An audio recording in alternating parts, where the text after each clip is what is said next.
शब्द संस्कृति के इस मंच पर आपका स्वागत है।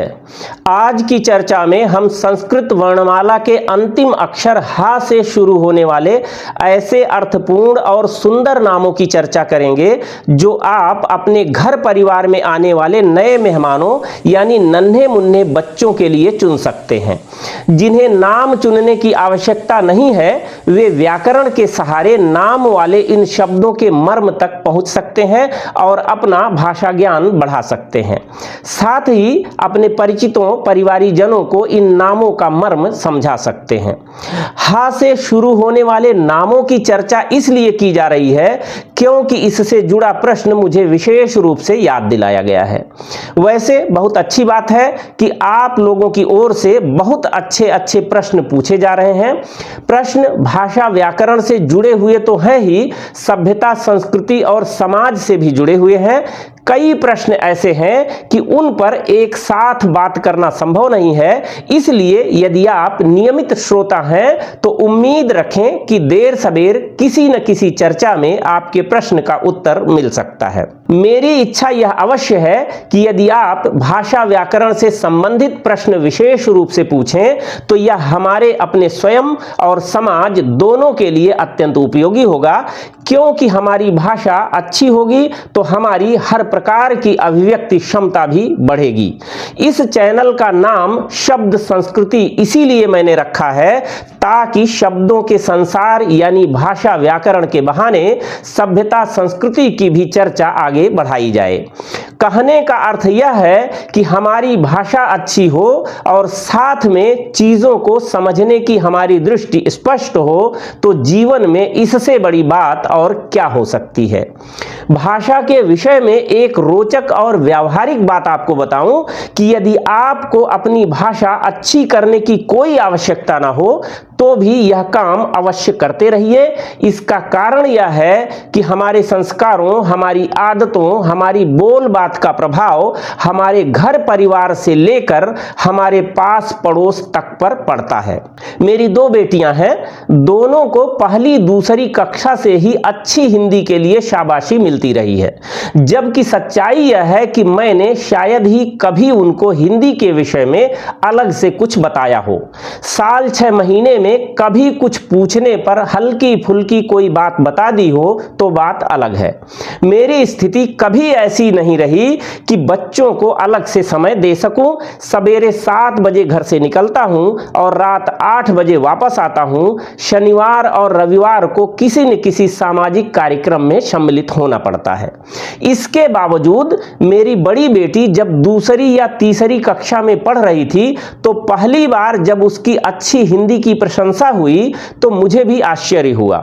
फिर मुझे याद आया कि मेरे घर में साफ सुथरी भाषा के प्रति सचेत रहने का जो वातावरण रहता है उसका ही प्रभाव मेरे बच्चों पर पड़ा है।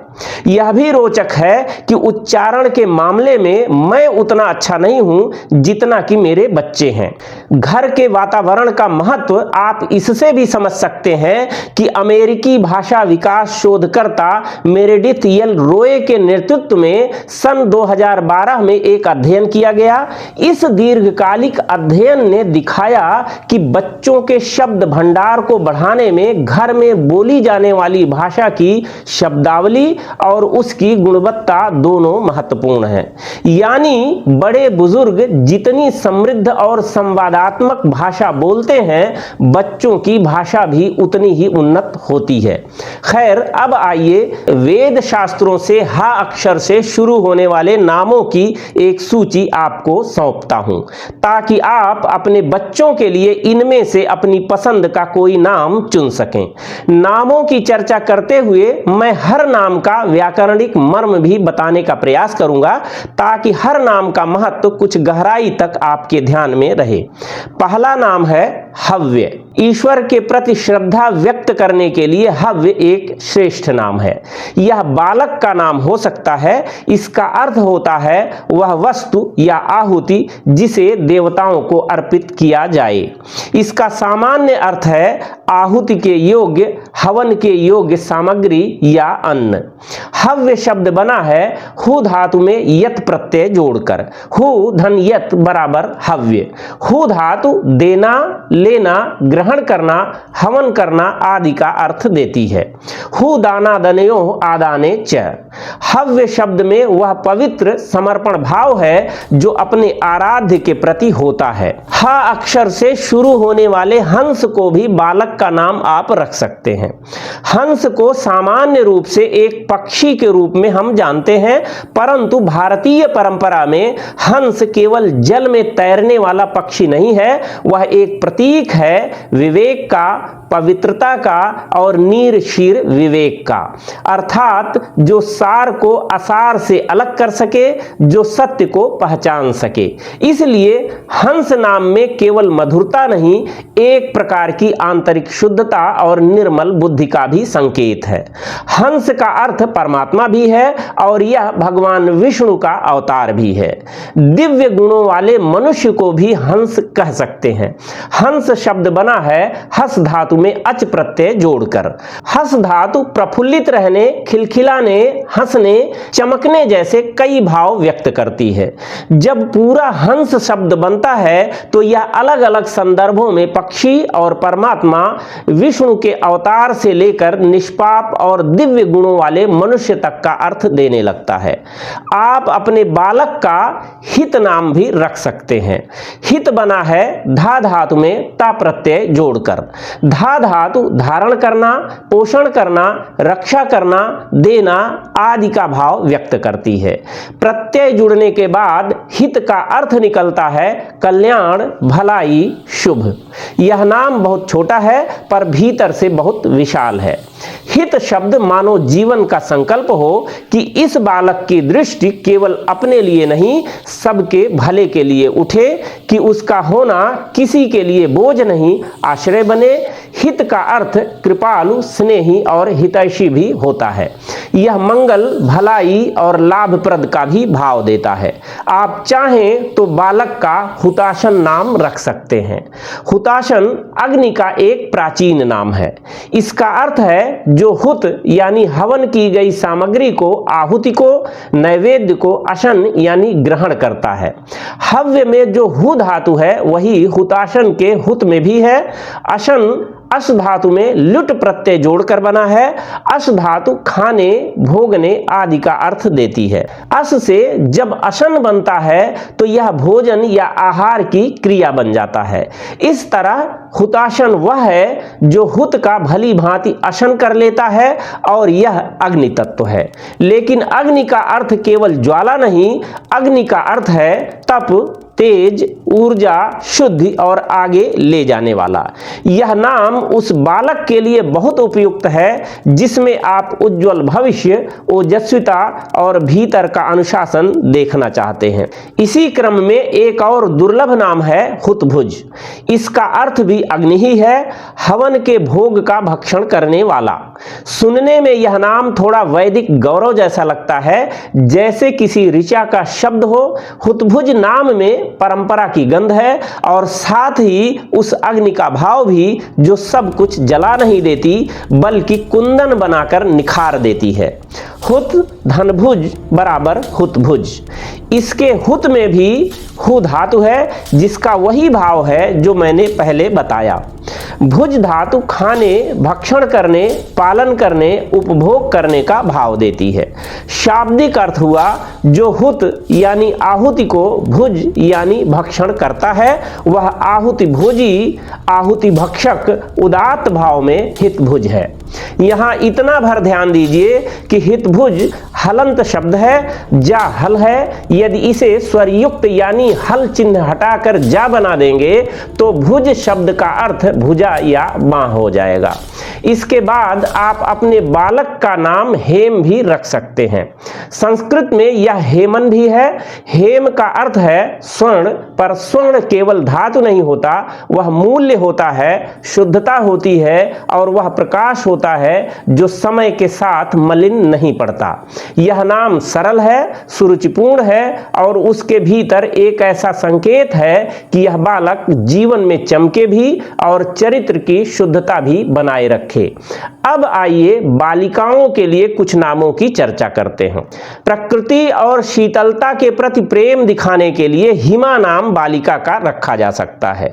जिस प्रकार हिमालय की बर्फ शुद्ध और शांत होती है, यह नाम उसी सात्विकता का प्रतीक है। ही धातु में मक प्रत्यय जोड़कर हिम बनता है, जो ठंडेपन, शीतलता और बर्फ का भाव देता है। इसी हिम से स्त्रीलिंग में हिमा बनेगा। हिमा शब्द शांति और शीतलता के साथ साथ अलग अलग प्रसंगों में देवी पार्वती और देवी दुर्गा का भी भाव व्यक्त करता है। आप अपनी बालिका का नाम बहुत छोटा रखना चाहें तो ह्री नाम रख सकते हैं। ह्री बना है ह्री धातु में क्विप प्रत्यय जोड़कर। ह्री संस्कृत का अत्यंत शास्त्रीय शब्द है। इसका सामान्य अर्थ है लज्जा, शर्म, परंतु यह लज्जा संकोच नहीं है, यह वह मर्यादा है जो मनुष्य को सुंदर बनाती है। ह्री वह संस्कार है जो वाणी को कोमल करता है, दृष्टि को शुद्ध करता है और व्यवहार में गरिमा भर देता है। यह नाम छोटा सा है पर इसके भीतर एक पूरा व्यक्तित्व बसता है। ह्री देवी लक्ष्मी और जगदम्बा का भी नाम है। स्वयंभू मनु की एक पुत्री का नाम भी ह्री था। आप चाहें तो अपनी बालिका का नाम हृदया भी रख सकते हैं। हृद धातु में यत प्रत्यय जोड़ने पर हृदय शब्द बनता है, जिसका भाव है हृदय में बसने वाला, हृदय को भाने वाला, हृदय को अच्छा लगने वाला, सुंदर, प्रिय। हृदय का ही स्त्रीलिंग रूप है हृदया। तो इस तरह हृदया का अर्थ हुआ हृदय में बसने वाली, हृदय को प्रिय, मन को भाने वाली, मनोहर। लेकिन हृदया में केवल रूप का भाव नहीं, इसमें एक प्रकार की अंतःकरण की मधुरता भी है। यह नाम सुनते ही ऐसा लगता है जैसे किसी प्राचीन काव्य पंक्ति में कोई कोमल शब्द चमक उठा हो। बालिकाओं के लिए हंसिका नाम भी रखा जा सकता है। हंसक में टाप प्रत्यय जुड़ता है तो हंसिका शब्द का जन्म होता है। हंसिका का सामान्य अर्थ है हंसिनी, लेकिन नाम के लिए हंसिनी के बजाय हंसिका बेहतर है। इसमें केवल पक्षी का संकेत नहीं बल्कि पवित्रता, शांति और सौम्यता का संकेत है। हंस जल में रहता है पर जल से लिप्त नहीं होता। यही भाव हंसिका नाम में भी है कि यह बालिका संसार में रहे पर संसार की कठोरता उसे कठोर न बनाए, वह अपनी सुकोमलता में रहे फिर भी दृढ़ रहे। आप बालिका का नाम हेमा भी रख सकते हैं। हेमा का अर्थ है स्वर्णमयी। यह नाम सरल है पर बड़ा उज्जवल है। हेमा में एक ऐसी चमक है जो दिखावे की नहीं, आभा की है। जैसे दीपक का प्रकाश शोर नहीं करता, केवल अंधेरा हटाता है, वैसे ही हेमा नाम में नर्म सी रोशनी और स्त्रीत्व की गरिमा झलकती है। नाम तो बहुत हैं, पर इस तरह से आज हमने ह अक्षर से शुरू होने वाले बालक बालिकाओं के लिए 12 नामों की चर्चा की। इनके अलावा बालकों के लिए होम्य, श्रीधर, ह्रीमय, ह्रीमान, ह्लादन नाम भी सुंदर और अर्थपूर्ण है। बालिकाओं के लिए ह्रादिनी, ह्रींकारी, ह्रीमती, ह्रीमयी और ह्रीला जैसे नाम भी आप चुन सकते हैं।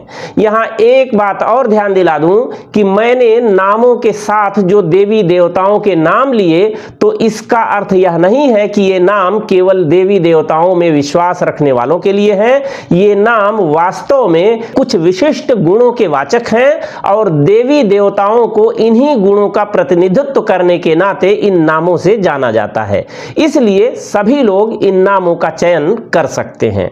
इनमें से कुछ नाम दुर्लभ हैं पर कुछ यत्र तत्र मिल जाएंगे। आपको इनमें से कौन सा नाम विशेष रूप से अच्छा लगा अपनी टिप्पणी में अवश्य बताइएगा। आशा करता हूं कि यह नाम चर्चा उपयोगी लगी होगी और इस बहाने भाषा ज्ञान में कुछ वृद्धि भी हुई होगी। आज बस इतना ही।